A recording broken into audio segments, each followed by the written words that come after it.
month of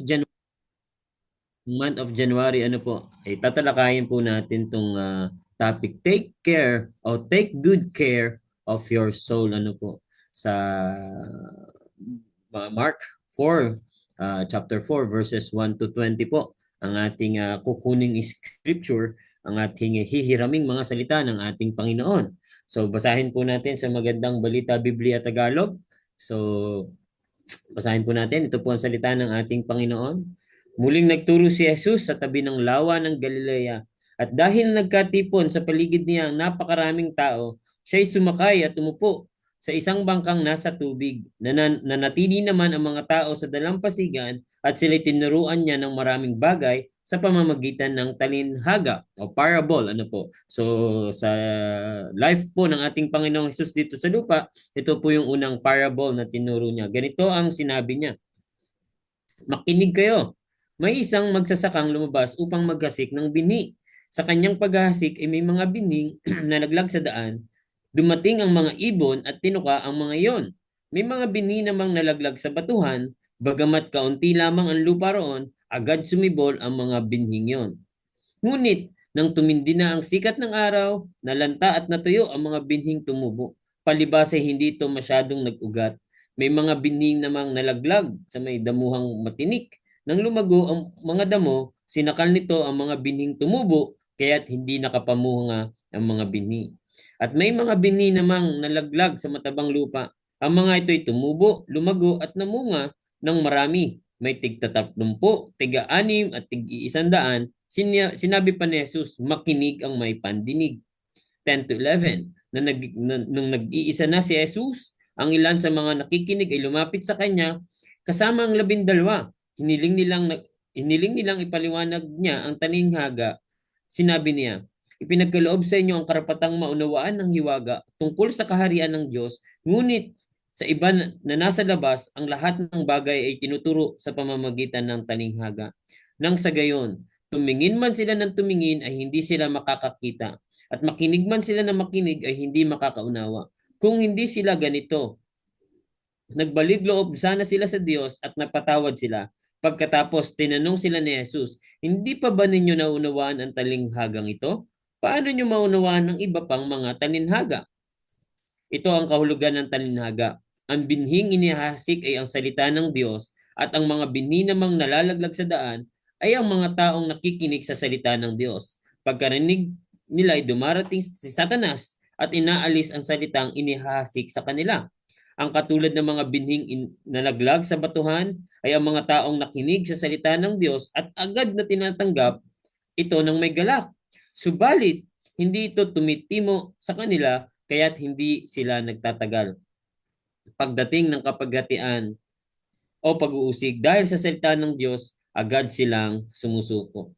Ito naman ang katulad ng mga binding nalaglag sa mga may matitinik na halaman. Sila ang mga taong nakikinig ng salita ng Diyos, ngunit dahil sa alalahanin sa buhay na ito, pagkasilaw sa salapi o kaya pagkahumaling sa ibang mga bagay, ang salita ay nawawalan ng puwang sa kanilang puso, kaya't hindi ito nakakapamunga. In verse 20, ito naman ang katulad ng mga bining nalaglag sa matabang lupa, sila ang mga taong nakikinig at tumatanggap sa salita ng Diyos at namumunga ng masagana, may tig-30, may tig-60, at may tig-100. Pinagpala po ng Panginoon ang pagbasa ng kanyang salita. Tayo po ay manalangin. Lord, salamat po. Isang malaking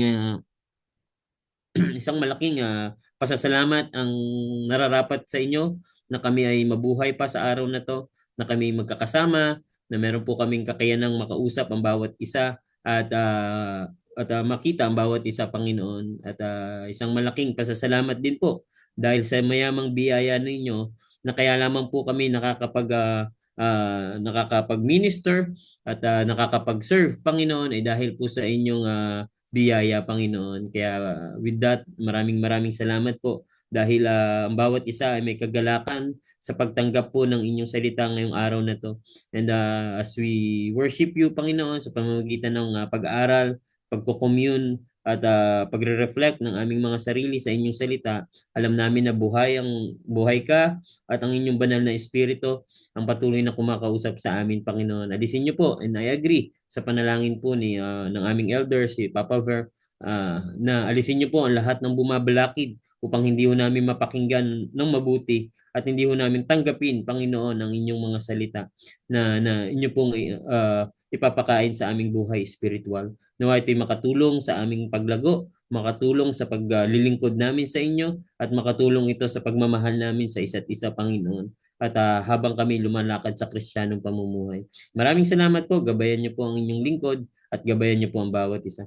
Sa pangalan ni Jesus, amen and amen. So ngayon po last week ng January ang buong Pilipinas o ang buong mundo ay meron po tayong sineselebrate na Bible Week So tayo ay nagpapasalamat sa iniwanang salita ng ating Panginoon upang tayo lumago, mapakinggan natin ang salita ng ating Panginoon at tayo po ay may kakayanan sa tulong ng banal na Espiritong unawain ang mga salita ng ating Panginoon. At ako'y nagpapasalamat sa ating Panginoon dahil kahit hindi naman po Bible Week, as long as tayo po ay may MTM, meron tayong hinahandang MTM, ay araw-araw po nating sineselebrate ang kabutihan ng Panginoon. Amen po ba sa kanyang mga salita? In fact, ito nga yung sabi ko nga sa inyo last time, yung pagharap natin ngayon 2025, hindi naman natin alam hindi natin alam ang pwedeng mangyari, di po ba? Pero merong salita ang Panginoon na pwede nating maging kalakasan sa tuwing tayo nanghihina, sa tuwing tayo hindi natin naunawaan ng mga bagay-bagay, sa tuwing tayo ay may mga nararamdaman, naandyan po, bukas, available ang salita ng ating Panginoon. Kaya nga sa pagtatapos ng 2025, ng January 2025 ay tingnan po natin itong ating tinatalakay. Paano natin tatanggapin ang kanyang mga salita? Yamang available ang kanyang mga salita, yamang meron tayong MTM na ginagawa, may mga personal na Bible reading, maganda yung tanong kanina, yung ating mga quiet time, So, ngayong 2025, sa hindi natin tiyak na mga pangyayari, paano natin tatanggapin ang kanyang mga salita ngayong 2025, ngayong taong ito, upang makatulong maingatan ang ating kaluluwa? Upang maingatan at magpatuloy tayo sa ating pagsunod sa ating Panginoon. Napakahalaga hong talakayin ito dahil dun po sa ating binasa kanina, makikita po natin there's a wrong way to receive God's word. Meron pong mga maling kaparaanan para tanggapin ang salita ng ating Panginoon. Of course, madaming mga taong kayang basahin ang Bible in the sense na capable ang mga taong magbasa, kayang basahin ang mga letra. Pero sabi po sa ating binasa kanina, verses 12, and 13, sabi dito, tumingin man sila ng tumingin ay hindi sila makakakita at makinig man sila ng makinig ay hindi makakaunawa. Isang bagay na nakakalungkot po yan sa atin, na kung hanggang ngayon ay ito yung pag-receive natin sa salita ng ating Panginoon, ito yung sinasabi ng salita ng Panginoon. Tumingin man tayo ng tumingin, hindi tayo makakakita. Alam natin yan na malalim yung ibig, yung pinapatukuyan ng ating Panginoong Hesus. Makinig man sila na makinig ay hindi makakaunawa. In fact, kung atin titingnan, di po ba, yung salitang, yung word, yung salita ng ating Panginoon, ito yung tinatalakay, the seed. Ito yung binhi, yung context ng talinhaga ng ating Panginoong Hesus, yung parable ng ating Panginoong Hesus. The seed is the word of God, At binibigyang pansin ng ating Panginoong Hesus yung kahalagahan ng salita ng ating Panginoon, yung kahalagahan ng Biblia. At sa ating pong pagharap ngayong 2025, pawang napakahalaga po na maunawaan natin yung pagtanggap ng salita ng ating Panginoon sa ating mga sarili. Lagi ko pong sinasabi sa inyo, maganda yung programa na ginagawa natin, maganda yung may ganito tayong gawain, pero ang pinaka nagpapalago sa atin ay ang ating Panginoon. Pangalawa, yung ating intentional para lumago. Di po ba? Yung ating desire para lumago. The seed is the word of God. Kung babasahin po natin yung binasa natin kanina, di po ba, kung Sa unang basa natin, makikita natin yung apat na katangian ng tao. There's a four types of persons, ano po. Pero ang tanong, apat na tao nga ba yung tinutukoy ng ating Panginoong Hesus dito? Yung apat na klaseng tao pa na ang tinutukoy ng ating Panginoong Hesus dito. Sa akin pong pag-aaral sa loob ng isang linggo ay akin pong napagtanto na hindi po pala apat na tao ang tinutukoy ng ating Panginoong Hesus dito, ano po. Ang kanyang tinutukoy pala dito ay yung ating kondisyon ng ating puso, ano po, yung laman ng ating puso. Sabi dito, what our Lord describing is not four types of people but the conditions of our heart at any moment given, ano. Kung ano daw po yung sitwasyon ng ating puso sa mga araw na dumarating, kung tayo po ba ay masaya, yung ating po bang puso ay masaya, kung atin po bang mga puso ay di po ba kapag masaya, ang sarap magbasa ng Biblia. Kapag ang puso natin ay hindi okay, parang hindi rin okay magbasa ng Biblia, di po ba? Meron tayong mga ganong attitude. And I do believe itong talinhaga ng ating Panginoong Hesus nito ay tumatalakay sa status ng ating puso. Ano po, kanina nga sa devotion natin mula sa Book of Ecclesiastes, di po ba? Chapter 5, sabi dito, sabi ng Panginoong, no, sabi ng ni Solomon, mag-ingat kayo sa pagpasok sa templo, ano po, pagpasok sa lugar, ano po, na pinapaalala ng mga ngaral na dapat maayos ang ating mga puso, ano po. Ngayon talakayin po natin. There's a wrong way to receive God's word. Una, makikita po natin ay yung matigas na puso, ano po, a hard heart where the word is stolen, ano, yung matigas na puso na nananakaw o ninakaw, ano, yung katigasan ng ating mga puso. In fact, ito yung sinasabi ng ating Panginoong Hesus. Tumingin man sila ng tumingin, hindi sila makakakita. Why? Kasi matigas ang kanilang mga puso. Pangalawa, makinig man sila ng makinig, ay hindi sila makakaunawa. Why? Dahil matigas ang kanilang puso. Ano po? Kanina sa ating binasa kanina, ginamit ng Panginoong Hesus yung parang uwak, ano po, na kung saan ay bigla na lang darating upang nakawin yung mga hinasik na salita, ano po. At totoo po 'yan. In fact, pagkatapos po ng gawain ngayon ay nakaabang po ang kaaway para tayo ay guluhin, nakaabang ang kaaway para nakawin yung mga salitang ating tinatalakay ngayon. Sabi pa nga po, binanggit mismo ng ating Panginoong Hesus yung pangalan ni Satanas. Pagkarinig nila, dumarating si Satanas at inaalis ang salitang inahasik sa kanila. Ano po, inaalis. So, ito yung trabaho ng kaaway. Alisin yung mga katotohanan ng salita ng Panginoon sa ating buhay. At itong 2025, yun yung gagawin pa rin ng kaaway. Alisin yung mga katotohanan ng salita ng ating Panginoon. Ano po, na para bang kung ipipicture out natin, kung lalagay natin sa movie itong sinasabi ng Panginoong Hesus dito, parang meron kasing invisible na nangyayaring away. Ano po? Ang kaaway talagang pinipilit niyang agawin yung para sa ating Panginoong Hesus. In fact, masaya ang kaaway, masaya si Satanas sa maraming bagay. Una, masaya si Satanas kapag hindi natin ibinabahagi ang salita ng Panginoon, lalo na sa ating mga mahal sa buhay. Masaya po dyan si Satanas kapag tayo kampante na tayo ay hindi nagbabahagi ng salita ng ating Panginoon. Pangalawa, masaya ang kaaway, masaya si Satanas kapag ang pamilya ay nag-aaway-away. Kapag ang mag-asawa ay nag-aaway-away, kapag ang mga anak ay kaaway ang mga magulang, masaya si Satanas dyan. Pangatlo, masaya si Satanas kapag sa loob ng iglesia ay nagkakaroon ng kaguluhan. Masayang-masaya po ang kaaway dyan, mga minamahal kong kapatid sa Panginoon. At inaagaw niya yung katotohanan na tinuturo ng Panginoon na siya yung Diyos ng kaayusan, siya yung Diyos ng pagmamahal, siya yung Diyos ng pagpapatawad, siya yung Diyos ng may kabanalan. Yun yung mga katotohanang inaalis ng kaaway sa ating mga sarili. Ano po, kaya nga, yun yung sinuturo ng ating Panginoong Hesus sa kanyang talinghaga. A hard heart where the word is stolen. Ninanakaw ng kaaway sa ating mga puso yung mga salita, yung katotohanan ng ating Panginoon. Pangalawa, there's a wrong way to receive God's word. Hindi lang a hard heart where the word is stolen. Pangalawa, yung a shallow heart where the word is starved. Ano po? yung po bang nakabase sa emosyon, ano po, yung po bang may nabunga nga, ano po, yung isang binhi, ano, kagaya na sinabi ng binasa natin, ano po, sinabi ng ating Panginoong Hesus dito, meron ngang isang binhi, ano po, na tumubo, maganda at nakita yung resulta, ano po. Kaya lang, ang sabi po ng 16 and 17, ang katulad ng mga binhing nalaglag sa batuhan ay ang mga taong nakikinig.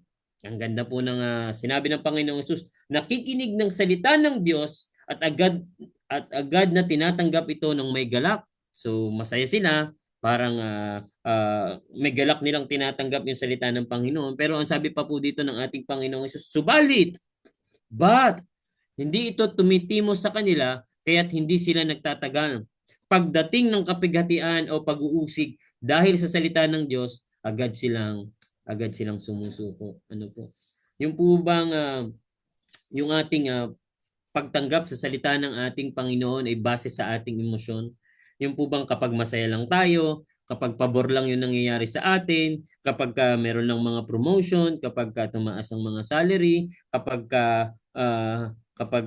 may maganda at okay yung mga nangyayari, doon lang natin tatanggapin ang salita ng ating Panginoon. Doon lang tayo magsuserve. Pero pagka dumating na yung pagsubok, pag dumating na yung mga bagay na hindi mo maunawaan, kapag dumating na yung mga bagay na ayaw na natin, di po ba? Parang ang bilis na ho nating sumuko. At ito po yung tinutukoy ng ating Panginoong Hesus, ano po, na may mga binhing ganito. Ano, and I pray sa GC Dubai, wala pong ganito, ano po, na kapag dumating ang problema, ayawan na. Na kapag dumating yung pagsubok, ayawan na, ano po, and yung ating temang Together We Go ay isang challenge sa bawat isa sa atin sa bawat isa sa atin, sa bawat individual sa atin, ano po. Sabi nga dito, we cannot put our faith on our feelings, ano po. Hindi natin pwedeng ilagay yung ating faith sa ating feelings, ano po. Kasi alam naman natin in the book of Proverbs, ano po, ang puso'y mandaraya, ano po. At pwede tayong dayain na there's a wrong way to receive God's word. A hard heart where the word is stolen, a shallow heart where the word is starved. Pangatlo po, yung crowded heart where the word is strangled. Ano po? Yung po bang ang dami ng laman ng inyong puso? Ano po? Na kung saan ay parang hindi na priority ang pagtanggap ng salita ng ating Panginoon. Yung kung saan ay kung kailan ka lang available o kung sino ang speaker, di po ba? Kung sino ang depende sa availability mo, ano po. Kaya nga yung goal ng MTM, di po ba? Anytime, any moment, pwede ka mag-MTM. Ano yung time na kung saan makakapag-focus ka, maririnig mo ang salita ng ating Panginoon, ano po. Why? Kasi tingnan niyo po ang turo ng ating Panginoong Hesus sa verses 18 and 19. Ito naman ang katulad ng mga binhing nalaglag sa mga matitinik na halaman. Sila ang mga taong nakikinig ng salita ng Diyos, ngunit tingnan niyo po ang mga dahilan, ano po, ngunit dahil sa alalahanin sa buhay na ito, lahat po tayo na nakakaranas, ano po, ng mga alalahanin sa buhay. Pagkasilaw sa salapi, o kaya pagkahumaling sa ibang mga bagay, ang salita ay nawawalan ng puwang sa kanilang puso, kaya't hindi ito nakakapamunga. Ano po? Tingnan niyo po, saan pa ang sinabi ng ating Panginoong Hesus. Kaya hindi natin natatanggap ang salita ng ating Panginoon. Kaya minsan mali yung pagtanggap natin sa salita ng ating Panginoon. Bakit? Dahil po sa mga alalahanin sa buhay, ano po. Marami po tayo nan. Marami tayong alalahanin. Pero nawa, ang prayer natin, hindi ito maging hadlang, bagkus ito pa yung mag-motivate sa atin para lalo tayong lumapit sa ating Panginoon. Yung mga pagkasilaw sa salapi, ano po, yung mga pagkasilaw sa mga material na bagay, pwede nating sabihin, yung mga pagkasilaw sa mga kasikatan, yung pagkasilaw sa ating mga sarili, ano po, o yung mga pagkahumaling sa ibang mga bagay, ito yung mga crowded heart, ano po. Kung tatanungin po ang puso nyo ngayon, ano po ang laman ng inyong puso? Ano po? Kagalakan po ba? Kasiyahan po ba? Kung tatanungin po sa inyo ngayong oras na to, ano po ang laman ng inyong puso? Pagkagalit po ba? Pagkamuhi? O mga hindi napapatawad na tao? O yung ah, mga iba pang mga alalahanin, ano po. Kayo po nakakaalam nan, mga minamahal ko sa Panginoon. And yung ating tinatalakay ano po, and nawa itong 2025 ano po, laging bukas ang ating mga puso sa pagtanggap ng salita ng ating Panginoon. Dahil nga po there's a wrong way, ano po, there's a wrong way to receive God's word, ano po. Yun yung mga maling kaparaanan para tanggapin natin ang salita ng ating Panginoon. Ngayon, talakayin naman po natin, kung merong wrong way, tinuturo din naman po ng talinghaga o ng salita ng ating Panginoon na there's a way to receive God's word. Ano po, hindi lamang tinalakay ng Panginoong Hesus na there's a wrong way to receive God's word, kundi tinalakay din niya there's a right way. May tamang kaparaanan para tanggapin ang salita ng ating Panginoon.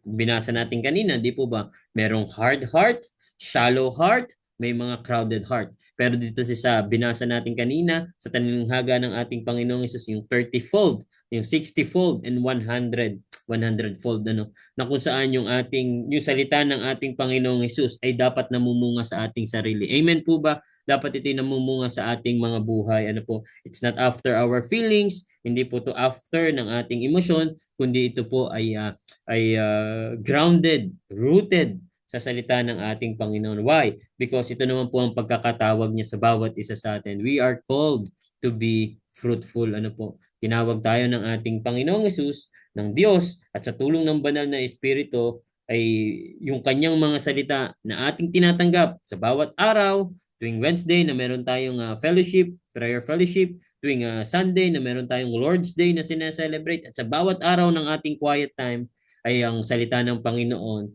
ay dapat mamunga. No? Kaya nga, tingnan natin how to receive God's Word. Paano natin tatanggapin ng tama ang salita ng ating Panginoon? Una, kailangan nun nating pakinggan. Hear God's Word attentively. Ano po? Kailangan nating pakinggan ng mabuti ang mga salita ng ating Panginoon. Alam niyo po, napakaingay na po ng mundong ito. Sa social media pa lamang, nakakaubos na po ng oras, di po ba? Minsan pag nag-scroll ka sa social media mo, ano man application yan, pag nag-umpisa ka, hindi mo na mamalayang, ubos na ang oras mo, ano po.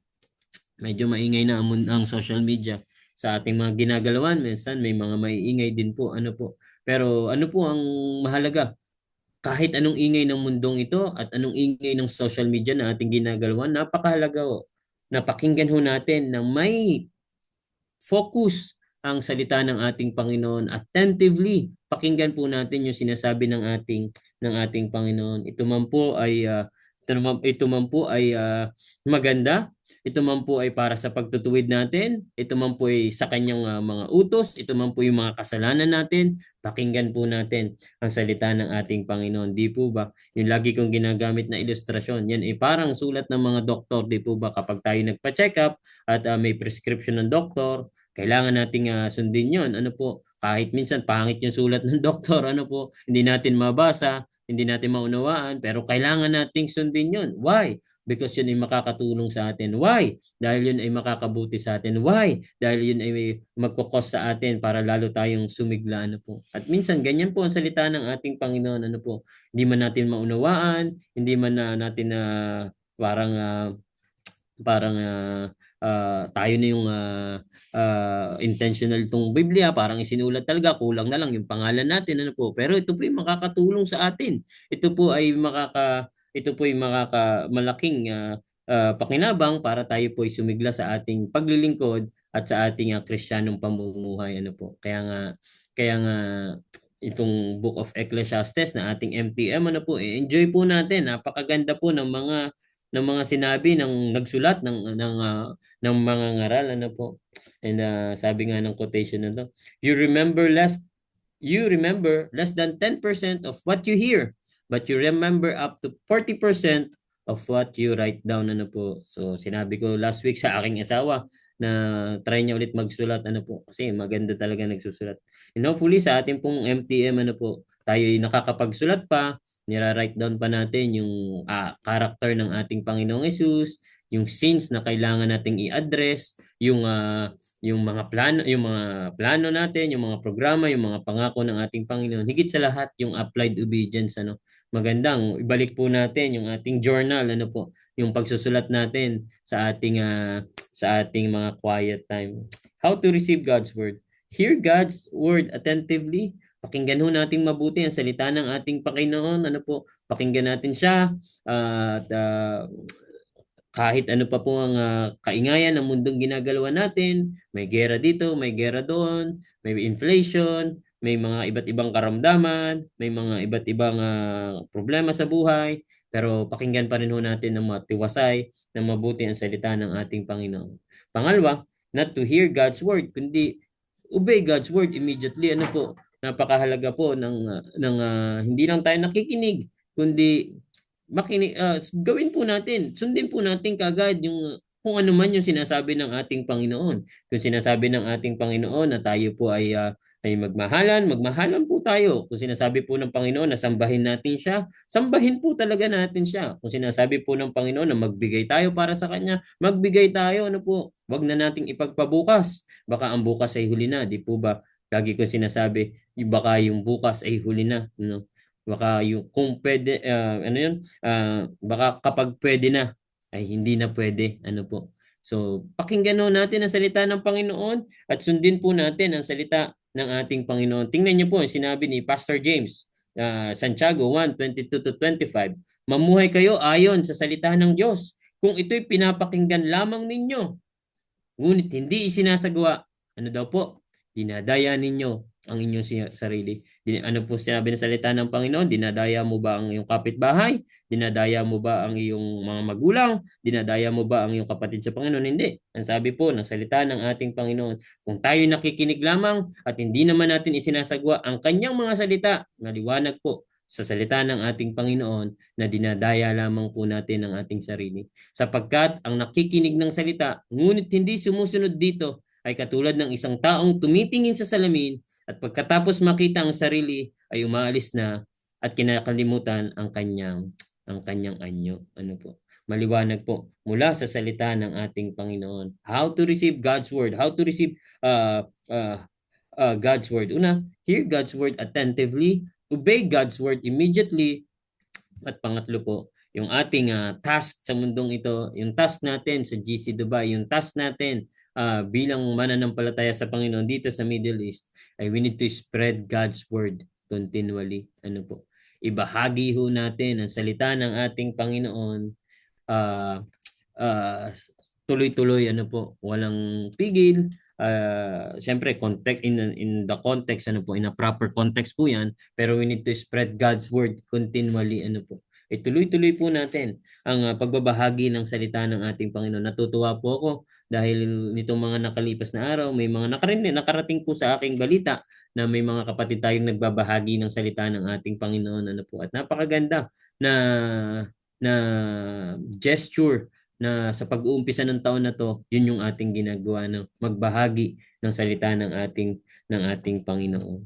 Sa Norway po ay inilagay yung World Seed Vault, ano po, sa Norway po. Na kung saan itong World Seed Vault, ang layunin po nila ay maingatan yung mga bini o yung mga seed para kung sakaling dumating yung mga iba't ibang gera, kung dumating man yung maubos na yung lahat ng binhi, ano po, ay nakasave po at meron pong pagkukuhanan ng seed, ano po. In fact, yung sa Norway, ano po, yung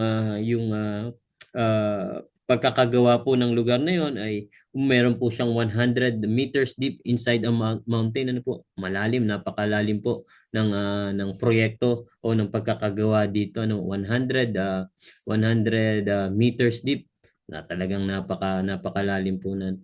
Pangalawa ay hindi lang yung 100 meters deep, kundi yung 977 kilometers from the North Pole, ano po, ganung kalayo yung lugar, ano po, yung lawak yung sakop, yung scope ng World Seed Vault, ano po. At pangatlo, ang pagkakagawa dito ay talaga naman pong fortified concrete, ano po, talagang puro bakal po ito para ma-safe, maging safe talaga yung mga seed ng kanilang iniingatan, ano po. So, ang goal nila ay maingatan ito para kung sakaling dumating yung mga iba't ibang gera, yung inflation o talagang maubos yung mga seed sa iba't ibang bansa, merong pagkukuhanan na seed at meron silang tinatago.